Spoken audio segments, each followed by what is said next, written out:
Welcome to the Explosive Strength Podcast with Jared Bidney. On today's episode, I have Allie Davenport. Allie Davenport is one of the first athletes to train with me at the gym over 10 years ago. She was trained with me through high school, college, and now she plays professional volleyball in Sweden. So we're just going to talk to Allie about her experiences at the gym. She's seen the growth of it, ups and downs over the years, and we're just going to talk about where she started and where she's at now. So, Allie, welcome. Thank you. Excited to be here. You have been at the gym for all three gyms. Yeah. Do you remember the first one? The little shoebox one. Yeah, it was Long, only, skinny. I think it was 88 feet long and maybe 30 feet wide. So it was not a whole lot, couldn't fit a whole lot of stuff in there. Yep. Did you come to the gym first or did the twins come to the gym first? The twins came to the gym first, and we saw them like all of a sudden start just jumping out of the gym, and we would play with them. So my mom like asked them, "What have you guys been doing?" And they're like, "Oh, we've been going to this trainer in Tyrone. His name's Jared. You guys have to check him out." So me and my sister came over with them. Awesome. Yeah. So yeah, I was trying to recall the other day, just from my own knowledge, as to who came first. And so, but y'all both, or all three of you, played volleyball at Sandy Creek. Yep. And y'all did so good, or I guess Coach Collins, right? Yeah, that was my coach. He recognized that y'all did good. Then the next year he brought the whole team. Yeah. Then y'all won state championships back to back. Yeah, my junior and senior year. Yep. That was pretty cool, huh? Yeah. So junior and senior year. So your first year you came as a freshman, right? Little Allie Davenport as a freshman. What did you start off squatting? What did you start off on the weenie bar? Yeah, I started with like the 18.5-pound bar. Yep. So yeah, geez, what was it like at the gym back then? I remember. I'm a lot nicer now, huh? Well, yeah, or maybe I just grew up a little bit. Just matured. Yeah. Yeah. You said something the other day about maturity. They don't have the maturity level to understand yet. What did you say? Yeah, you asked me if I could go back and tell 14-year-old me something.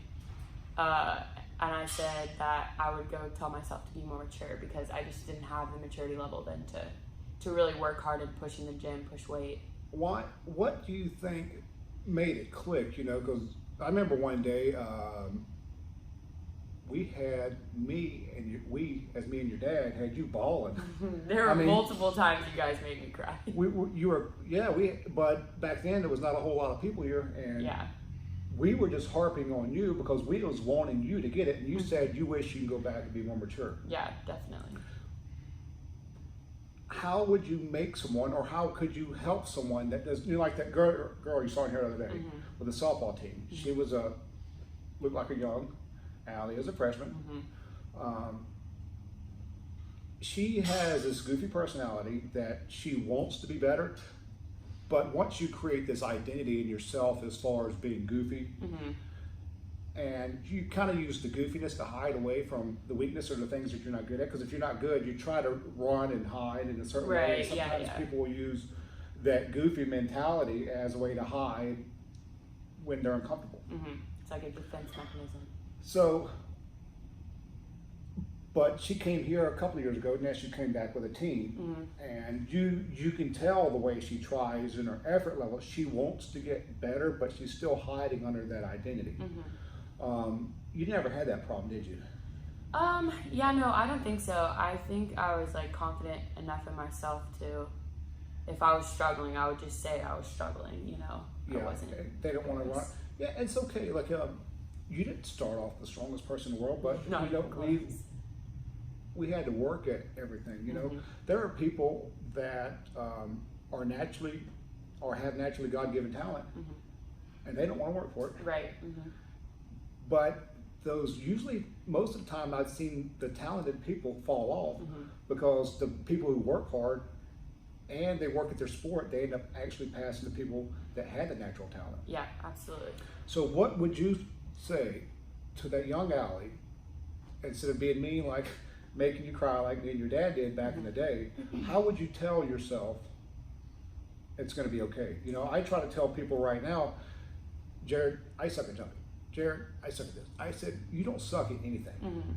You may not be very good at something, You only suck at it if you don't improve it. Right. Here's the tools. I'm trying to tell you what to do. If you do what I say, you will improve. Yeah.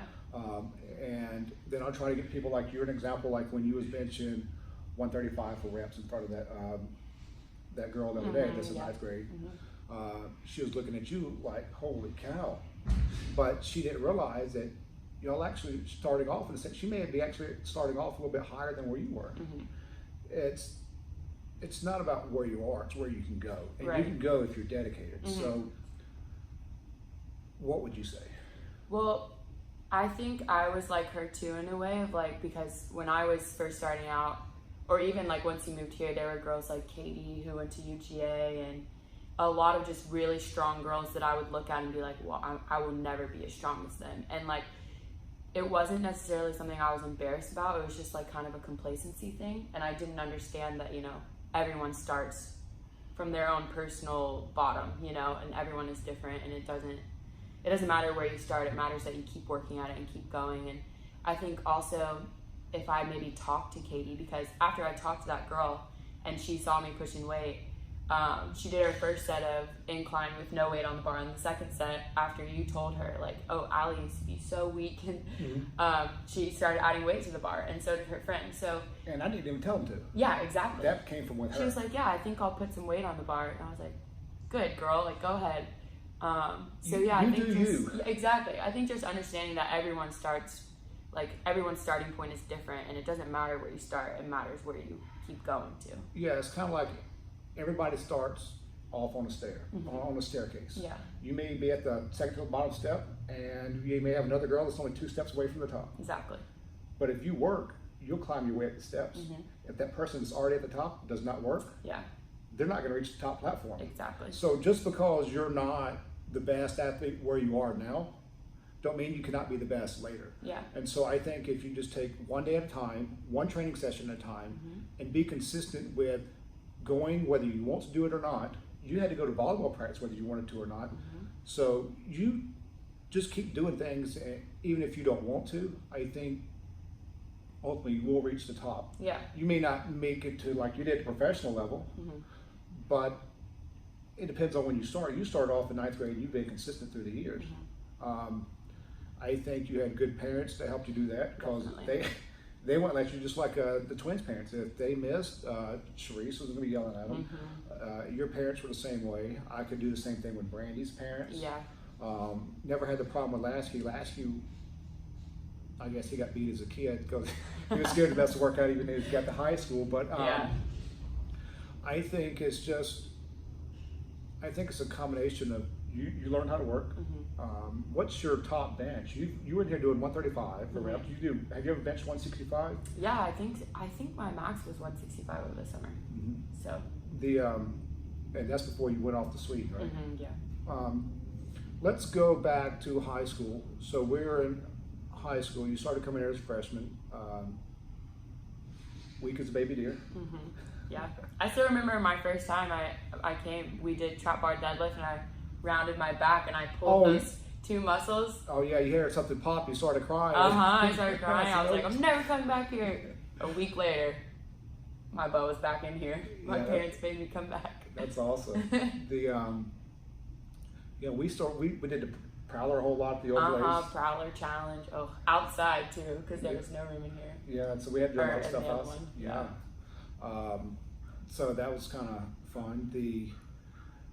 What was it like as far as you started training earlier? It helped you. You were able to jump on, your jumping ability increased pretty good. Yeah, really quickly too. Because a whole lot about volleyball recruiting is, can you touch 10 or higher? You're not 6'5". How tall are you? I say I'm 6 foot, but I'm really like 5'11" and half. But and you jumped what, 10'3", 10'4"? What's your highest touch? That was my highest touch, was 10'4". That was when I was in college. And so you're not a 6'5" girl, 6'4", 6'3", even touch, a 6 foot. I can touch what they can touch. So yeah, and so that really matters a whole lot. So you had to come. You had to jump. As your bench press went up, you also started hitting the ball a lot harder too. And faster, which was huge. And you didn't really have a lot of injuries, did you, in high school? No, not in high school. Yeah, and I think that's definitely due to my strength, like how much I trained, but also flexibility. I was really flexible. I would stretch all the time too. So I think that comes from you being a little cheerleader as a little Davenport. Definitely. Yes, that's exactly what it's from.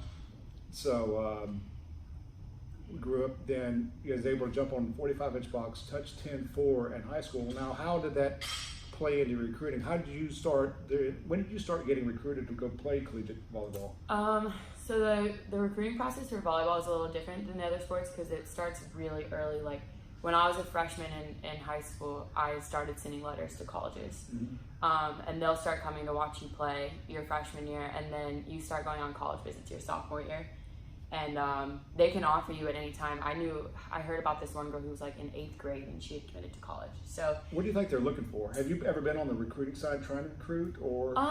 Well, I've talked to my coaches about it, and also we go to like seminars as players to like learn about what coaches are looking for. Like when they watch you play, they look for, physical things like how high can you jump, how fast are you, how good are your skills, but also things like, are you a leader? Are you a good teammate? How do you interact with your parents? Are you a good person? So they're looking at personality traits. Mm-hmm. They're looking at game, absolutely, yeah. physical ability, now personality. Mm-hmm. I guess because if you're a female, so you're gonna be a little more catty than the males absolutely, are, right? Yeah. The guys can kind of get mad at each other and be okay. It doesn't matter, yeah. And the girls, I've never really ever thought about the personality trait thing, Mm-hmm. especially for the females. I do know that at the NFL level, when they're doing certain teams are looking for certain personality traits. Mm-hmm. If you're looking for a running back, are you going to go along with my running backs?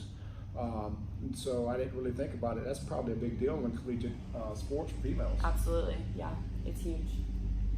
I knew a girl who went on a college visit, and it was actually at my college, and she was like mean to her parents the whole time she was there, and they didn't offer her because of that. Yeah, they want that respect level. If exactly. you don't treat your parents like that, you're going to be back talking to me as a coach, and you're not going to respect me as exactly. a coach, then it's going to create animosity with the other players on the team. So some girl may be on the borderline that's on your team, mm-hmm.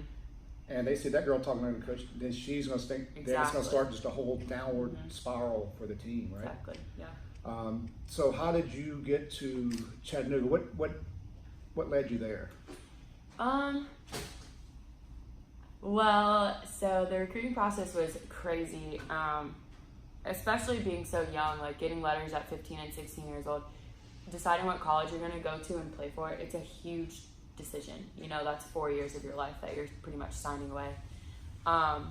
So it was hard for me to decide, and again, I wish I had been more mature during that whole process as well, because you have to call the coaches and you have to write letters and set up the visits and stuff, and sometimes I wasn't always as organized with that as I could have been. But as studious as did you write the letters, or did your mother write the no, letters? I wrote the letters. She would not write the letters for me. Yeah, this was on me.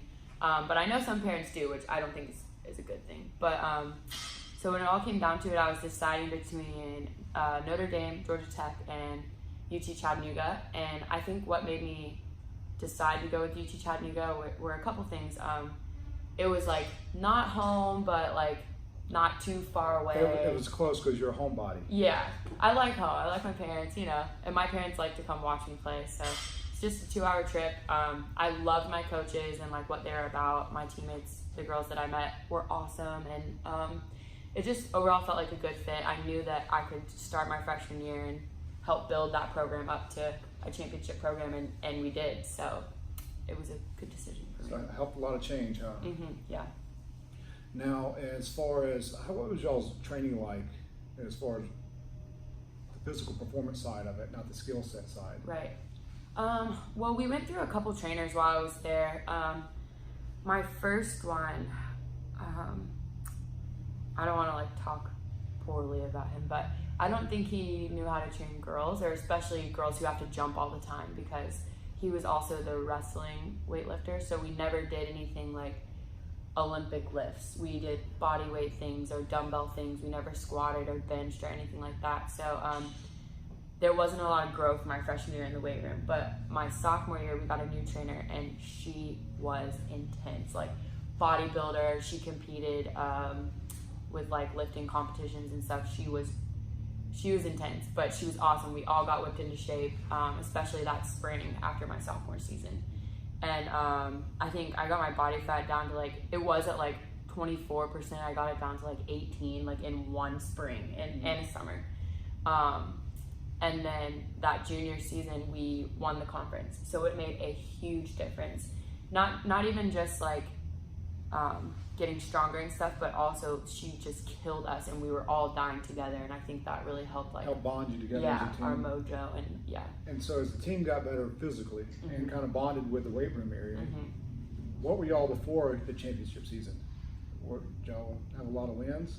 No. So my freshman year was rough, and I knew it was going to be that going in. I knew it was going to be hard, and I was pretty much helping build a program from the bottom up. So my freshman year, yeah, it was not good. We had 5 out of 6 starters on the court were freshmen, which you think, oh, that doesn't matter, but when it comes to like leadership and court experience, it does matter. So, and I don't think any of my other fellow freshmen had been lifting like I had been. So we saw some injuries, we saw a lot of fatigue, stuff like that. And then as we started lifting more and getting more serious in the weight room, we just, improvements, just all up. So those years of being at the gym and crying and whatever it took to get from point A to B actually paid off Absolutely paid a off. lot more. And you had a high skill set too. You went and played for A5 volleyball Yes. as you were in high school, right? They were one of the top clubs in the country, yeah. And that's an hour and a half drive? Yes, oh my gosh. That was miserable, right? 55 miles one way. But you was training 3 and 4 days a week and that, and going to school. Yeah. You know, like what would you say to that young Allie? You know, I don't know if we ever covered that. You were talking about her, and what would you go back and tell yourself to get you motivated? You know, do you need a time machine so you can come see yourself now to go back, or kind of where do you need to go with that? You know, it's so hard. Yeah. You know, that's what I'm going to talk to Joe today too. Joe was just a little weenie too. Now he's a Ranger. Yes, big dog. So, what could you do? Because I struggle with that. You know, you heard me tell kids some things that could probably don't need to leave the gym, but motivate them. Yeah, I don't know, because in high school I would say for the most part I was pretty motivated because I had a goal. I wanted to go play college Division volleyball. I college volleyball. So, but there were definitely times when I couldn't see like a means to an end, especially when I was exhausted. You know, driving back from practice at 11 at night and doing homework in the car, or waking up the next morning to finish my homework. Like, it was hard, but I will say that like nothing prepared me more for college volleyball, and I was the only one out of my recruiting class who made it all 4 years. Everyone else quit. Yeah, because that work ethic, the weight room, the study, It helps, yeah. the practice, because you didn't have a short trip to practice. No, yeah. And all that was built through you through high school. And you know what? I told last week, I believe it was exam week. Yeah, last week was exam week for somebody's high school, and I was mad. I told them school's a waste of time. Well, it makes me so mad is they want to skip the gym because they have exams to study for. And I said, you know what? You went to school this entire semester, and if you would have paid attention, you wouldn't have to go worry about this exam. Well, Jared, it's such a huge percentage of my grade. I said, well, how many of you can still pass your class with an absolute 0 on the exam? 90% of them raised their hand. Yeah. I said, so what? I'm so tired of y'all using this exam as a reason to go home and do nothing. Absolutely. Because you're not going home and studying like you're supposed to. Yeah. I said, that's why I hate it, because y'all are using that as a crutch as not to come here and do something. And so I said, heck, I didn't even take my cover off my anatomy book when I was in college. All I did was show up to class, paid attention, and I passed. Yeah. You know, someone said, Jared, we're just not satisfied with passing. We want to get A's. I said, well, you go get your A, but you need to get your A in the gym too. yeah, definitely. It's all about balance. And if any of those kids want to go play college sports, like, there's no missing practice or missing workouts or rehab sessions, treatment sessions, nothing to study. It's all about balance. Yeah, and I think the earlier you learn how to do that, and these parents will sometimes call the kids and say, no, they need to study. And like I told this one guy, this kid was sick. I said, you need to make sure, no matter what it takes, he's got to get his bench done. Yeah. And so it's like when I call your parents, I can call Joe's parents, I can call Ben's parents. Like, when I can call and have a relationship with the parents, you know, it's some of the new people coming in to see the gym for the first time. Oh, they just lift weights and they leave. I said, okay, well, you're not very educated yourself. So if they realize that I'm trying to help them, they'll realize what they can do in the long run. Well, I think too it can become tough because it's like you said, I had great parents who supported me but also pushed me when I didn't want to do something. You think that's the biggest key, doing it when you don't want to? But yeah, you feel better absolutely. after you do it. You always feel better after you do it. So like I've never regretted a workout or a training session. You know, you always feel better after you do it. Now, when you first started, you know, we got your jump up, which helped a lot with your recruiting. We worked on your strength, no injuries.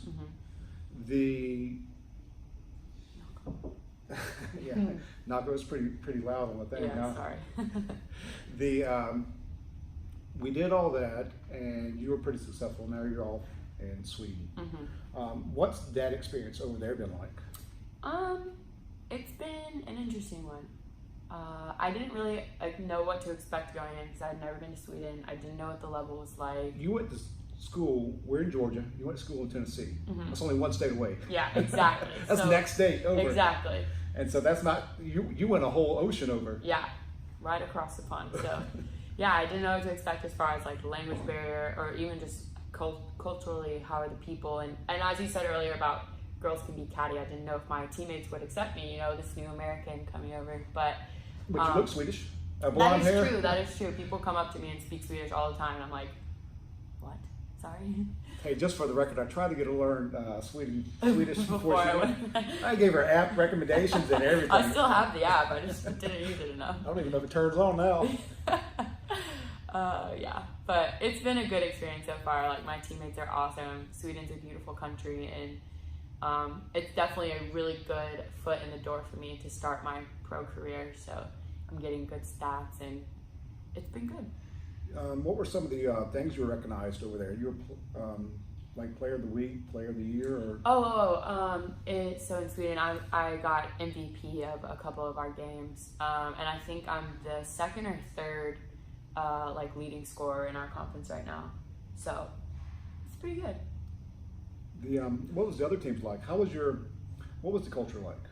On my team, so that's been one of the challenges that I've been faced with. My team, they're all great girls and they're skilled at volleyball, but when it comes to like working together as a team, we sometimes struggle. And I think we also struggle with confidence because in the past they haven't been the best team. And when you don't believe in yourself, like if you go into a game already thinking you're gonna lose no matter what. Were they strong? Did y'all have a strength and conditioning coach? Yeah, we have a strength and conditioning coach, but the thing about the girls on my team is they didn't grow up like I did, where I did everything. I went to school, I lifted, and I played volleyball. So a lot of them are in school, and a lot of them have full-time jobs. So I think the thing that they skip out on is weightlifting, and that's a conversation that me and my other captain have had a conversation with that coach about. Like we need to find a way that we can all go into the gym together, at least even if it's just once a week, so that something's know, better than nothing. Exactly, we know everyone's getting in, and I was like, I promise you, it makes you a better athlete and a better volleyball player. So. Yeah, I think if you see no one wants to be weak. No, yeah. And I think people that are weak try to hide. But I also think it's a huge confidence booster too, because if you're weak and you start to get stronger, you're going to start to believe in yourself. And I think, like you said earlier, it helps with team unity. Yeah, absolutely. And so, do y'all have cool measuring devices like the Tendo unit or anything over there, or y'all just got bare bones? Tendo unit? What do you mean? What's that? Holy cow, it's that thing I measure your squat speed with. Oh, yeah, no, we don't have that. So I didn't have that years ago either, though, did I? Yeah, and I actually think that's so cool that you can measure your squat speed. What do you think's changed? You've been in all three gyms. What do you think's changed a lot? As how I apply the stuff, or what do you think's changed the most? I think the way you train is different. So when I first came to the very first gym, there wasn't like much organization. You know, you gave us our folders with our workouts on it. We didn't have a folder at the first gym. We didn't have a folder? No, I wrote on the board. Oh, that's right. Then y'all would come in. I did upper body yesterday. I'm gonna do legs today. Yeah. So then that was real bad at the beginning because then I couldn't. It was hard for me because I didn't have anybody to start with. Right. And so then I'd write the workout on the board. But then as people started coming, I needed to give you certain things, I need to give somebody else certain things, and I started needing to pick apart these individual traits and try to strengthen what you were bad at. Yeah.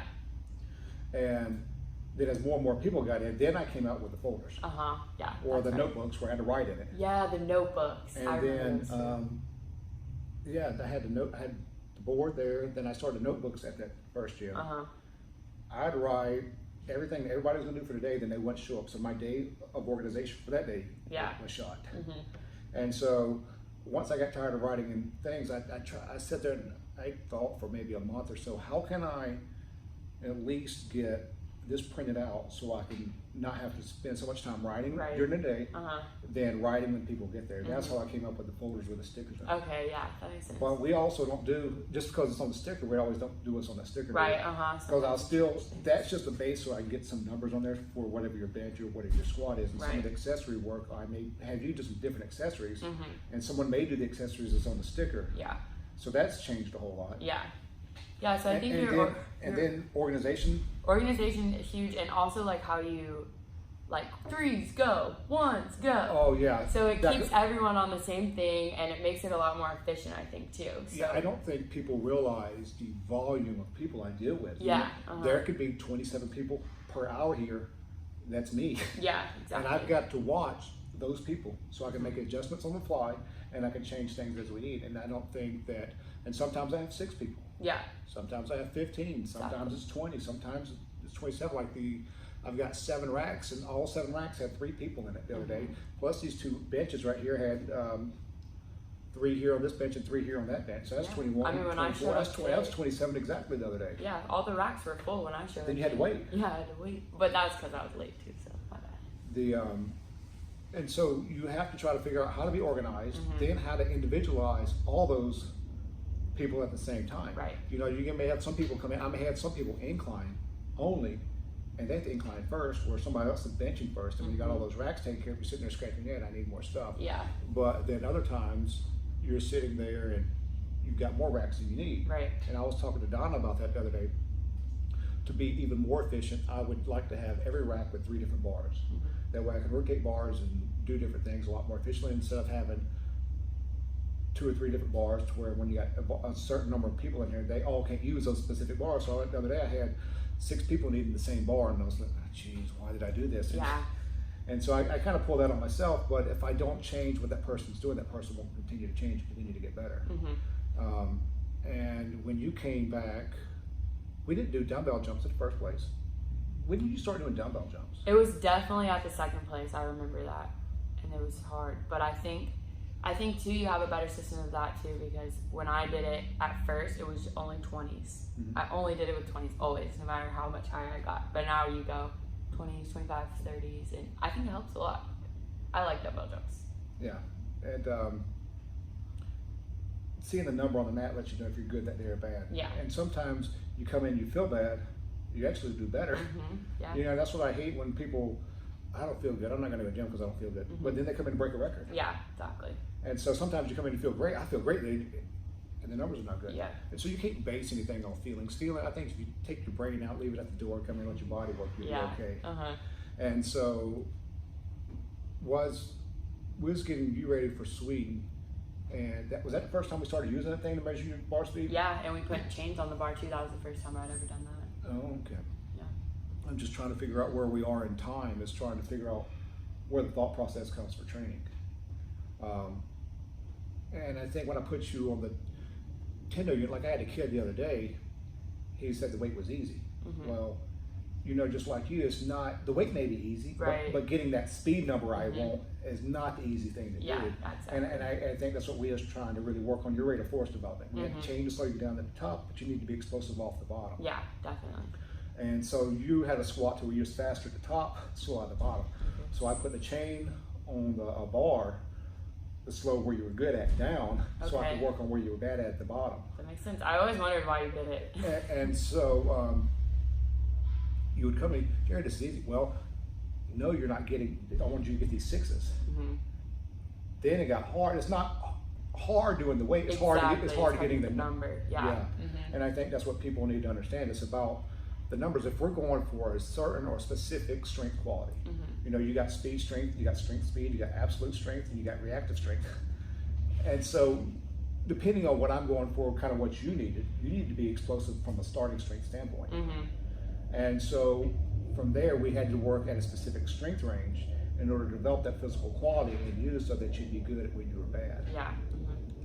Kind of makes sense? It does make sense, yeah. But I don't really tell you when you hear why we do that. Yeah. Allie, you're going to go do this, this, and this. I don't know, Jay, here. Why? I say, okay, I trust you. Yeah, that's I guess it's a good thing about being here for so long. You just kind of learn, just do what he says and move on to the next thing. Yeah, and plus you talk so passionately about it all the time. And two, I think you're still always learning. Like, you're always reading books and like changing the way you do things. And so I think that's been an area that you've grown to. I know that was like a couple questions ago, but it's the same thing. You have to learn. Yeah, exactly. And I do the crap myself. I know you do. And it's not always to help. Like my knee was hurting so bad, it took me about 30 seconds, maybe 45 seconds to bend my leg yesterday after I squatted. Oh my goodness. And this girl said, Jared, you don't need to do another set. And it's not whether it hurts or not, it's I need to see if I can get through the next set. I'm not really scared of injury. I've always kind of been that way. But nice. I'm not an athlete. Yeah. I did play a sport. You know, but if I get injured or if I have things wrong with me, and if something bad happens to me or something good happens to me, I take that knowledge and I pass it on to someone else. And so then if, like for my elbow, I knew my elbow was inflamed before I ripped my tricep off. And so now that I know how far is, you know, people say, oh, I got a little twinge. Shoot, I got a little twinge, I'm squatting. My back hurt so bad one time I could hardly walk, came here and squatted. Back quit hurting. Crazy. But most people are so scared to get hurt. Yeah. And I'm not. But I take that knowledge and I can pass it on. I try to, like you come to me, hey Jerry, my back hurts, where, right here? Or this may be your SI joint. Yeah. You did that with my shoulder over the summer. And so then I'll try to, if I don't have an injury and I'm not worked through that injury, how in the world am I going to help you? Right. You know, I kind of get frustrated with doctors too. They tell you what to do, but they've never experienced themselves, so they don't really know. Right. They have context knowledge, which is mean reading it from the book, and that. But real knowledge is the experience and growth through yourself. Yeah, that makes sense. People don't know this. I'm not average. You're not average. Joe's not average. Ben's not average. These people are not. We're athletes. So when you go get surgery, don't repair me like an average human being. And I hate it that athletes are not separated. You know, like on the bookshelves, it's health and fitness crap. It's bodybuilding, which is something I like Lee Haney and growth of muscle tissue, but I don't understand. All I know is athletic performance. All we're trying to do is run, jump, be explosive. And so when you repair my body, don't repair it like the person that sits there and plays on the computer or watches TV all day. Right. And so, and I was trying to explain that to the doctor when I had my tricep tear. And I think if he knew by the time he talked, I would visit this guy every day for about 5 days. And that by the time at first he's just kind of like, I'm doctor, but do this. Yeah. By the time end of the week, I said, I'm not worried about my tendon quality. I said, my tendons are good. And he kind of looked at me and he said, he was really worried about my tendon quality because I lifted weights all these years. I said, I'm not stupid. I push the limits. I said, by the time you push the limits, you learn what the limits are. Yeah. If you only drive 30 miles in your car and your car's limits 90, how are you going to know that if you stay at 30? Yeah, exactly. And so I was trying to talk to him and educate him as far as how my mind thinks. I've got a degree in human performance, exercise science, and like you said, I study the body. And so I was trying to tell him, I'm not worried about my tendon quality. My tendon quality is going to be good. What I'm worried about is my muscle tissue and the strength of my muscle. I said, because my muscle, if I go a year without benching, I can still bench 400. Okay? And so when that muscle fires, that muscle is what's pulling on that tendon, because that tendon is now connected to the bone. I said, so when that strong muscle fires, the muscle's not hurt. The thing that attaches the muscle to the bone's what's hurt. I said, so when that muscle fires, I didn't want to pull that anchor out. Yeah. And I said, so how long is it going to take for this bone, this tendon to create blood flow so it can start calcifying toward the bone? And he said 12 weeks. I said, okay. I said, that's you, the doctor, that knows these specific terms and how long these things are, because I don't know that. Yeah. And so that's why I need you to tell me. He said, you scare me. I said, that's good. I said, I'm not an idiot. I'm not going to sue you. It's my body. Right. My body is, I am a test subject to my own knowledge. And said, so I need to know these specific things. And he said, well, be careful, because just because it don't hurt, don't mean you can't re-injure it. If you re-injure it, you could be done. Okay, so we had all this talk. We go into surgery, come out of surgery, and he could not believe the quality of my tendons and how good my tendons were. And because he thought they were going to be bad because I lifted weights. And people in lifting weights got this bad stigma of being bad. You're going to hurt your joints. Well, no, you're not if you do it right. You know, I'm not in here forcing you to do stuff that you can't do. Right.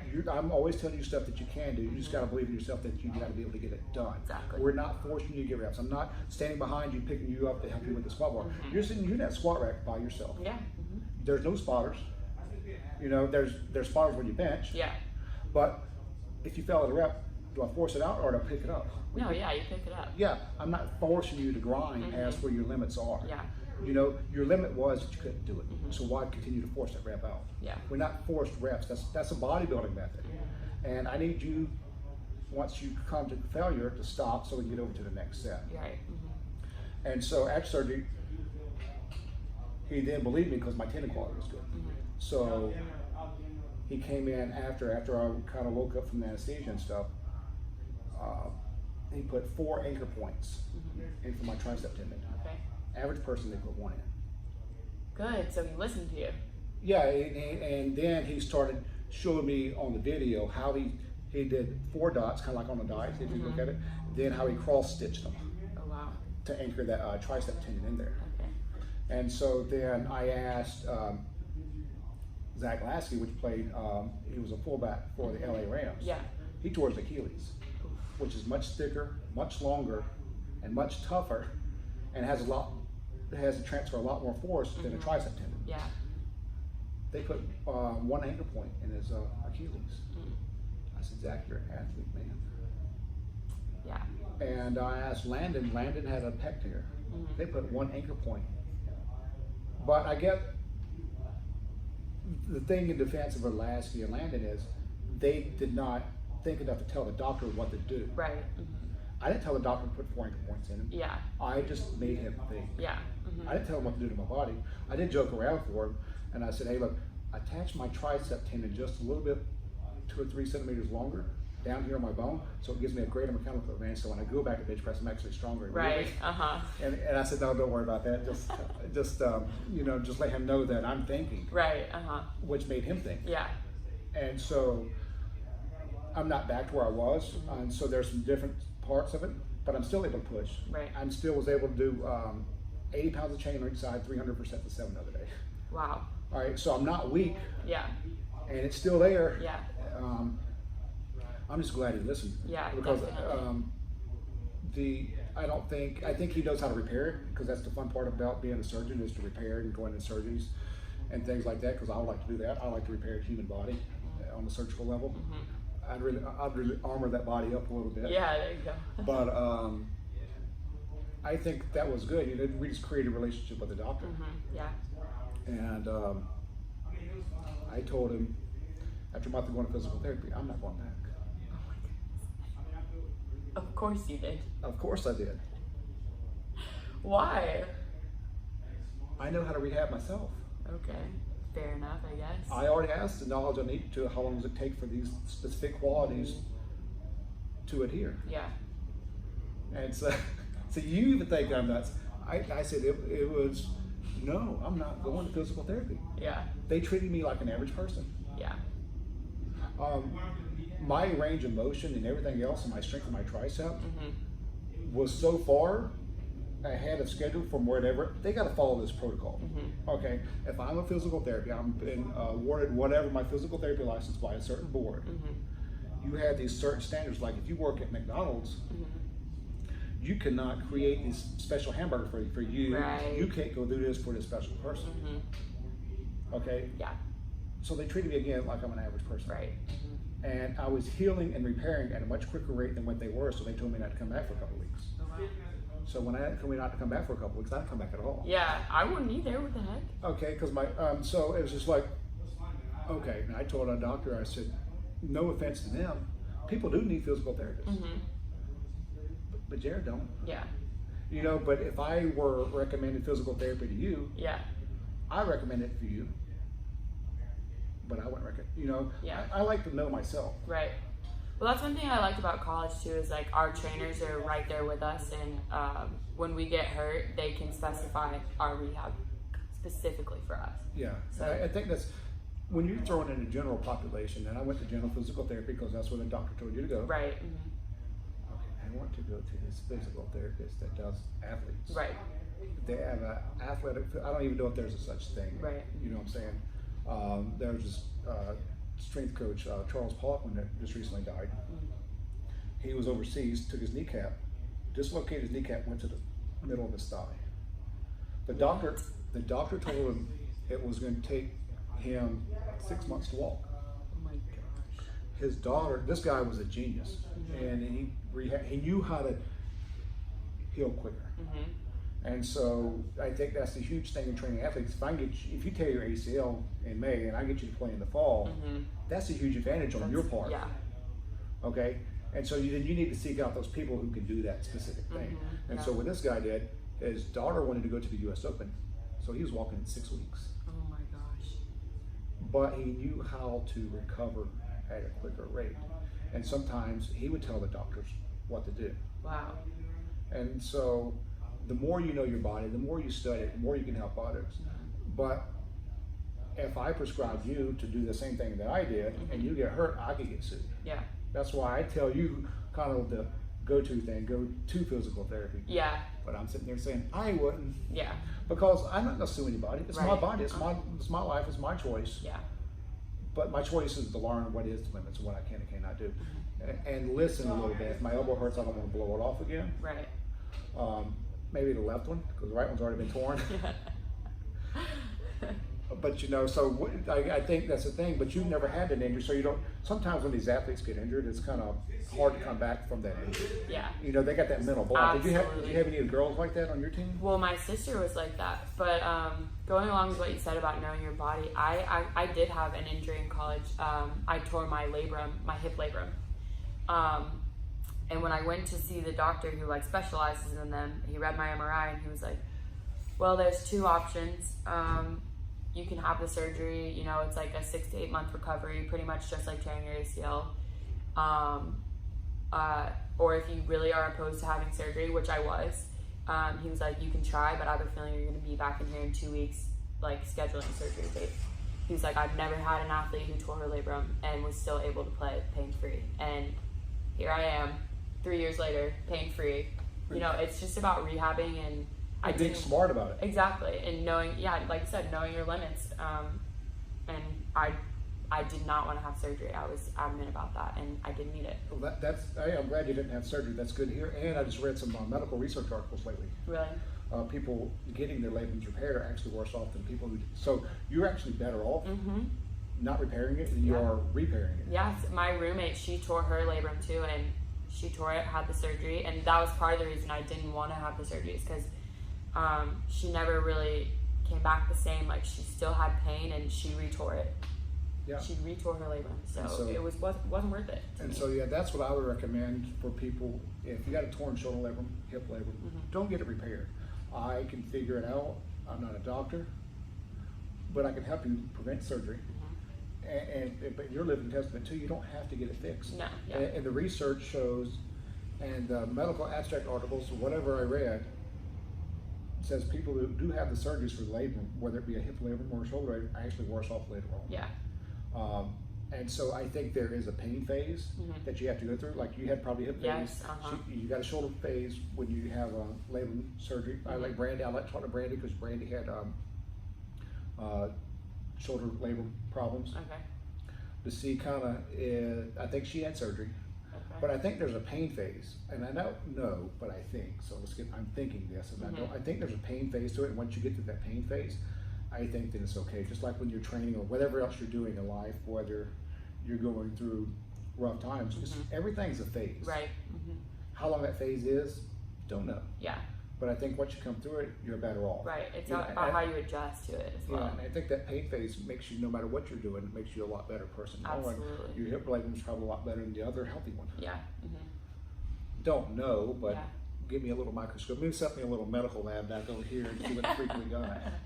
Yeah, I'd love to see all the things that are wonky with my body, honestly. So, but that's pretty cool. So the strength really helped you. Do you think it helped your recovery process? Yeah, absolutely. Because I mean, even after he's told me, you know, you'll probably be back in here 2 weeks asking for a surgery date, I still pushed in the gym, and I just had limits. And my trainer, she really helped me with that too, because it was only certain things that bothered it. So squatting past 90 hurt my hips, and then when I was running sprints, like changing direction, that hurt too. So all we did was make sure I didn't squat past 90, and when we ran sprints, I would run straightaways instead of like down and backs. So just being patient with yourself and your body, and like allowing yourself to adjust to like what's going on and overcome it, I think. Yeah, because you were squatting what today? Yeah, that's the most I've ever squatted too. Or my max now is like 200. That's the most I've ever squatted. So yeah, you're not very heavy either. No, that's way over my body weight. And so you're pretty known for your jumping ability though. Yeah, definitely. So all of it's kind of going from a 15, 16 pound bar to 200. That's played a significant role in your jumping ability. Yeah, absolutely. But how would you just? I don't sit there and beat you down with it. I just expect you to get a certain weight, certain number of sets and reps. Yeah, I think it's just like I'm competitive with myself. So like when I used to come in when I was like 14, I didn't care if I didn't get all my reps or if it was heavy. I'd be like, Jared, I can't. But now it's like I expect myself to not make any of my reps just because I want to push that hard. And if I ever do not miss my reps, I'm pissed for the rest of the day. Like it's just I have that mentality now, and I think I got some of that in college as well, and just growing up, honestly. So you've high school, college, now professional. What would you tell the young lady out there now that's aspiring to be like you? Oh gosh, I would say work as hard as you can in every aspect, because there's always going to be someone out there that's working harder than you. You're never good enough to stop trying or stop working, never. And also just trust the process and know that in the end, whether you do make it pro or you don't, that it'll all be worth it, and it'll shape you into a person you want to be. Yeah, and I think also is that sometimes when you feel like something's not working, it is working, it's just not showing up right. yet. People have different adaptation rates, so you can only respond to a certain stress at a certain rate of speed. And like you said, be patient, work at it, be fearful that someone's working harder than you. And I think I've seen a lot of people, do you remember Brooks? Yeah. I mean, Brooks was really bad. Yeah. But he went to be a college athlete. Yeah. But he showed up. I didn't even see his parents for 2 years. Yeah. Always showed up. He was always here. Always consistent. And then he became one of the freaks at the gym. One of the first people to jump over 40 inches. I think Brooks jumped 42 inches at 205 pounds. Yeah. That's crazy. I remember that picture of him too, like jumping right in front of the weights with his like feet above the top rack. It's crazy. And when I first took that picture or saw that, I was like, that don't look right. And that's when I figured out that these jump things that we're starting to do help a lot. And the jump training has changed a lot over the years too, right? But ultimately it's helped you be who you wanted to be. Absolutely. And so now Allie needs to go to Sweden and start her own strength conditioning thing for those little weenie girls over there, right? No, you need to come with me and do it. I don't know as much as you. So that's good. So Anyway, where can people find you, Allie? You want people to follow you on any social media? Oh, sure. All my social, yeah, exactly. Follow me. All my handles are the same, so it's Allie, ALLIED, and the number 9. Allie D. Allie D. At Twitter.